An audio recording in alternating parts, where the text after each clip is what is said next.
BBM nanlimos ng suporta reklamo ng mga guro kay BBM dagdag trabaho. Ayan, syempre itong balitang ating matutunghayan ngayon ay nagmula kay Robin Sweet Showbiz. At ito po ang inyong lingkod na si BT na magbibigay ng reaksyon at komento dito sa video na ating matutunghayan ngayon. At huwag na natin pagtagalin at sabay-sabay na nating panoorin ang laman ng video na hatid sa atin ni Robin Sweet Showbiz at bibigyan natin ng reaksyon ng balitang ito. Pasok! At dahil sa patuloy na pagbagsak ng trust at approval ratings ni BBM, may kumalat sa social media na ibinahagi ng mga certified DDS vlogger isang memorandum para sa iba't ibang agencies. Abay obligadong i-repost ng Department of Education. Oo, ang hani ng ating mga guro o kung sino man ang nasa loob ng education. Mandatory na i-repost nila ang announcement ng presidente at ang mga activities nito sa social media. Diyos ko po, binigyan niyo pa ng dagdag na trabaho ang ating mga guro. Basahin natin. Department of Education, Office of Secretary, Memorandum for all DepEd attached agencies, all regional directors, all school division superintendents, all others concerned, subject reposting of the President's announcements and activities on social media. Ito ang nakakatawang komento ng ating mga guro. Dinagdagan pa ang trabaho namin. Naging PIO na din ng DepEd. Mag-repost dahil kulelat na sa survey. Ayun ba yun? Ako naman. Tungkulin pa ba ng mga teacher yan, di ba? Na i-repost kung ano yung mga nagagawa o gagawa. Bakit sa kanila iaasa yan? Dapat hindi na sa kanila iasa yan. Kasi sa totoo lang talaga ha, hindi naman yan talaga yung solusyon para umangat sa survey uli yung Pangulo. Hindi talaga yan yung solusyon. Ang natatanging solusyon dyan, ano? 'Di ba? Kitang-kita nyo naman kasi nakaharap na sa inyo yung solusyon eh. Nakaharap na. Kahit hindi na kayo humingi ng tulong dyan sa mga teacher, dahil yung mga teacher may pinagkakaabalahan na yan eh. Nagtuturo na sa mga estudyante yan, ang dami ng trabaho. Sa lesson plan pa lang, ang dami ng inaasikaso niyan. Ako, nanay ko, teacher eh. 'Di ba? Kapag pasukan, yung nanay ko, halos hindi mo makausap, nagsusulat ng lesson plan. 'Di ba? Oo. Lesson plan ang kaharap ng nanay ko. Halos hindi mo siya makausap sa sobrang busy. Tapos dadagdagan nyo pa ng ganyang trabaho na mag-repose sila na mag-repose sa mga magagandang nagagawa ng Di ba? Kung tutuusin, nasa sa inyo yung solusyon yan. Kaya nga sinasabi ko kanina, kitang-kita nyo na yung solusyon, nasa harapan nyo na. Ano yung solusyon na yon? O sa flood control project, yung mga dapat yung papanagutin. Eh, di papanagutin nyo na. 'Di ba? Yung malalaking tao, kunin nyo na. Yung mga malalaking tao nakasabwat dyan, ipakulong nyo na. O ganun lang yan. Yung ICI, ituloy-tuloy nyo. O idire-diretso nyo. Pabilibin nyo yung mga tao. Na talagang meron kayong mapapanagot na malalaking tao. Kasi kung sasabihin nyo, na si Saldi ko huhulihin na namin yan. Si Diskaya, huli na namin yan. Hindi nakakabilib yun dahil mga tauhan lang din yan. Ang kailangan talaga ng mga tao, paulit-ulit nating sinasabi, yung mga taong nag-utos sa kanila, yung mga tao na talagang naging pader nila, kaya nila ginawa yun. Dahil si Saldi ko, hindi naman yan kikilos kung walang nag-uutos dyan. Sinasabi ko nga, kumbaga sa isang restaurant, sa isang negosyo, si Saldi ko, manager lang yan. So, ang manager, meron pang amo yan. Si Diskaya, supervisor lang yan. Oh, amo niya si Saldi ko, parang ganon. Si Saldi ko, may amo pa yan. Merong may-ari, yung amo niya, yung may-ari ng kumpanya. Sino ba yung CEO niyan? Sino ba yung di ba? Dapat ganon. Kaya yung big fish na hinahanap natin, yun talaga yung dapat. Kung magagawa niyo yun, o di ba? Kung magagawa niyo yung bagay na yun, makakatulong yun sa pag-angat nyo kahit papaano. Kasi pinakita nyo sa tao na kumikilos talaga kayo. Pinapakita nyo sa tao na gusto nyo talagang ma-resolve yung problema na yan. Samantala, inihayag naman ni Congressman Edgar Eriz, House Senior Deputy Minority Leader at kinatawan ng ikalawang distrito ng Caloocan City na umiinit na ang usapin ng impeachment sa Kamara pagsapit ng pagbubukas ng sesyon ng Kongreso sa February. Ayon kay Eriz, hindi lamang ang impeachment laban kay Vice President Sara Duterte ang pinag-uusapan sa House of Representatives. Mayroon din umanong mga mambabatas na naghahanda ng impeachment complaints laban mismo kay Pangulong Ferdinand Marcos Jr. Aba, sabayan na. Hindi lang si BP Sara ang hahainan ng impeachment netong 2026. Pati ang presidente hahainan din ng impeachment ng mga congressman. Aba, mukhang matinding laban to Matira-matibay. At least kahit papaano, yung mga kakampi ni BP Sara sa Kongreso naglalabasan kahit papaano. Kasi nung nakaraan, nung hindi pa nagmi-midterm election, halos hindi natin makita yung mga kakampi ni BP Sara ng mga Duterte. Ngayon naglalabasan yung mga kakampi ng mga Duterte. Kung ako sa inyo, maglabasan na kayo.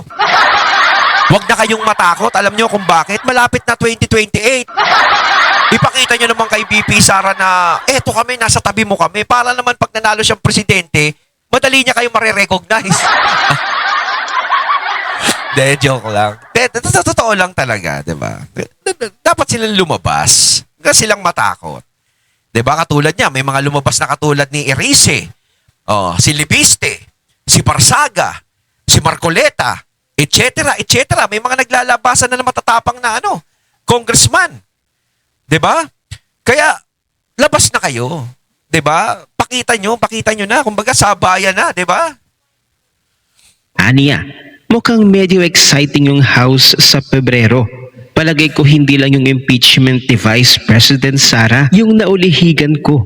Mayroon ding mga kongresista na magfa-file din ng impeachment laban kay BBM. Kung tuluyang maisusulong, inaasahang lalo pang iinit ang politika sa Kamara ngayong Pebrero.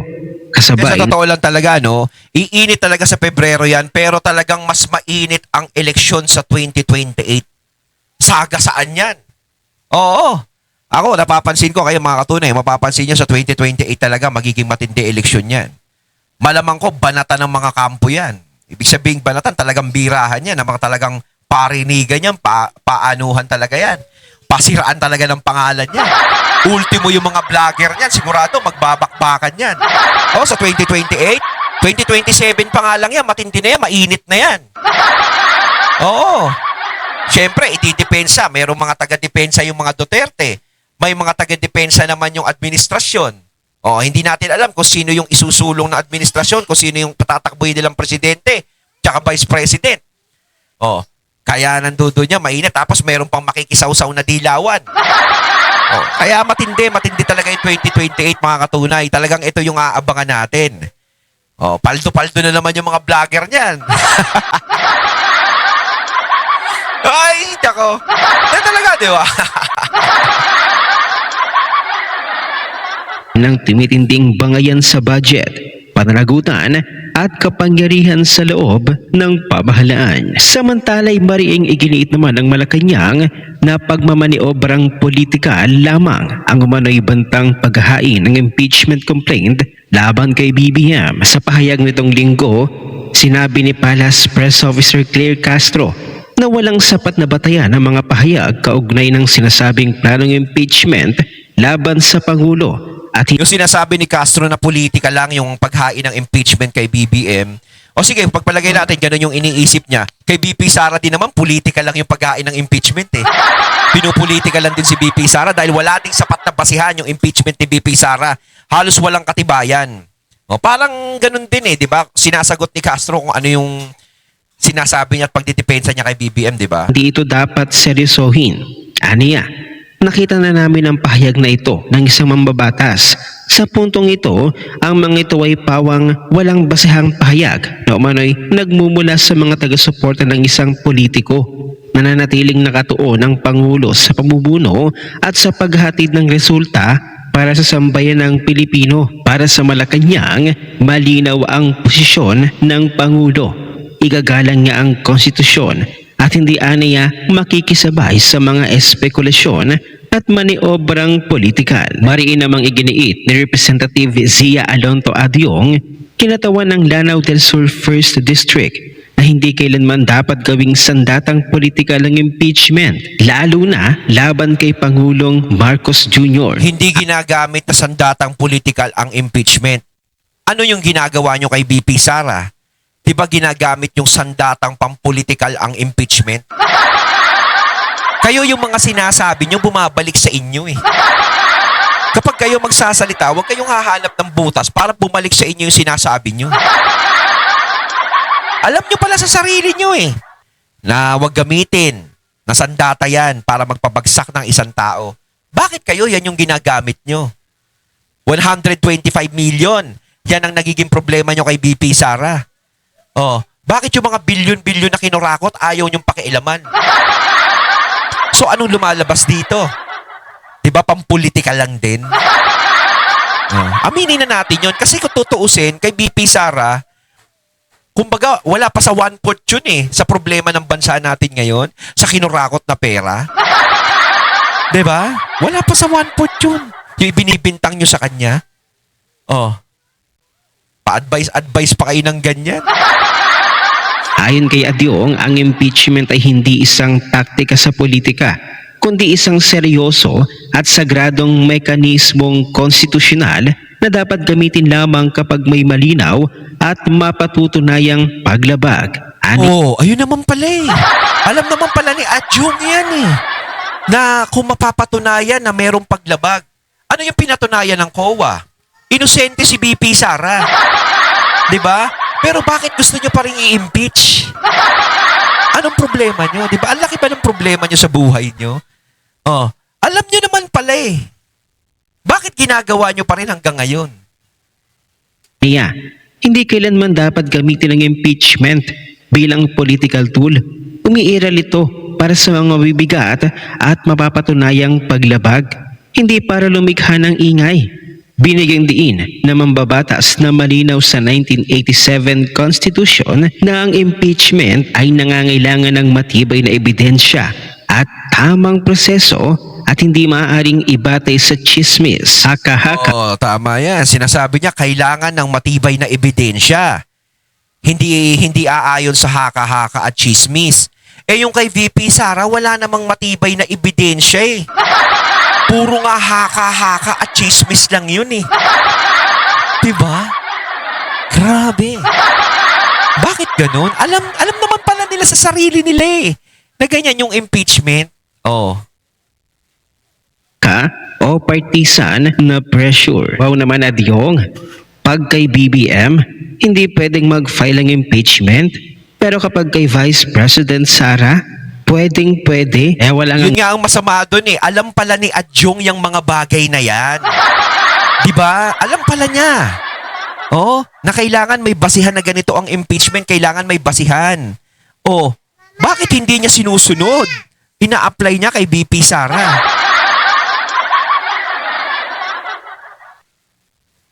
Napatunayan na paglabag si Vice President Sara at sa kanyang Office of the Vice President, malinis nga sa COA eh. Kung walang pinipili ang mga buwayang kongresista, dapat din nilang i-entertain ang ipa-file na impeachment complaint kay President BBM. Panoorin natin ang buong video.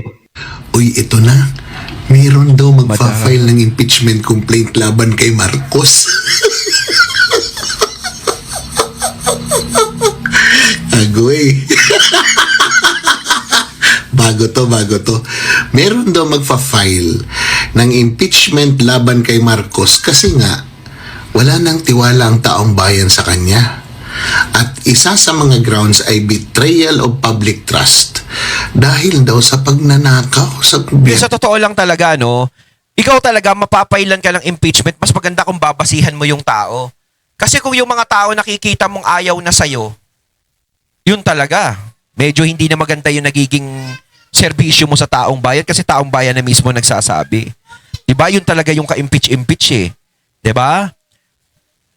Pero kay BP Sara, nakikita naman natin, halos hindi pinag-uusapan ng taong bayan yung impeachment eh. Ni wala kang nga nakikitang nagsasabi na si BP Sara i-impeach eh. Oh. Erno, aba maganda ito. Sige, karera sila, no? Karera sila ni Vice President saka si President, no? 25 million. Tapos 1 trillion point 04. Sino kaya? Maganda ito. Alam mo yung mga politiko, pag natutunugan nila kung sino yung malakas, doon sila kakampi eh.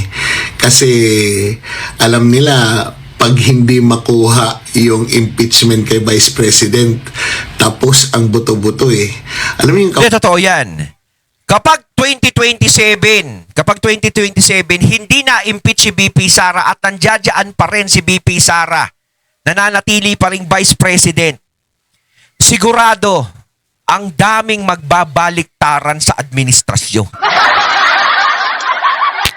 Oo, dun sa mga kumakampi-kampi ngayon, ang dami niyan. Hihilutin si BP Sara niyan. Makikita mo, maglilipatan kay BP Sara yan. Ipagtatanggol si BP Sara. Ganto, ganyan, etsaw-etsaw.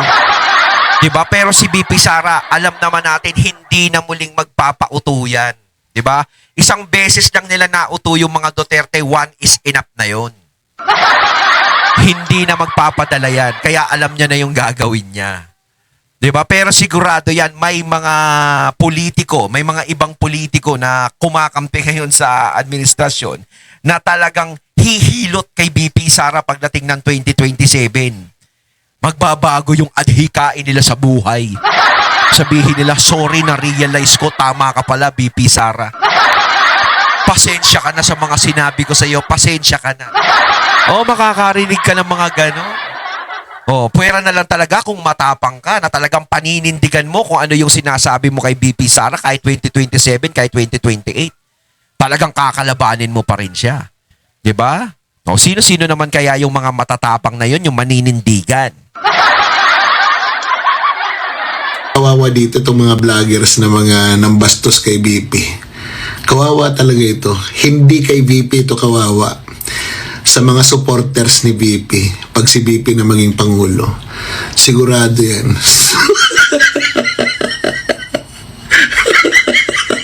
Sigurado yan.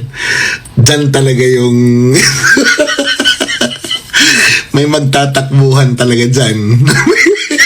Ako, pag si BP Sara naging presidente ng Pilipinas, malamang ko ang daming maglalayasan eh.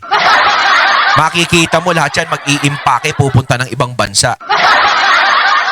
Kaya nga sinasabi ko delikado yung pagiging tahimik ni BP Sara ngayon. Talagang napakakalmado ng dagat. 'Di ba? Yun ang nakakatakot. May magtatago at may lulubog. Oo, pero maganda itong balita na ito, ha? May magfa-file ng impeachment complaint. Sino kaya yun? At sino kaya ang congressman na mag-i-endorse nito?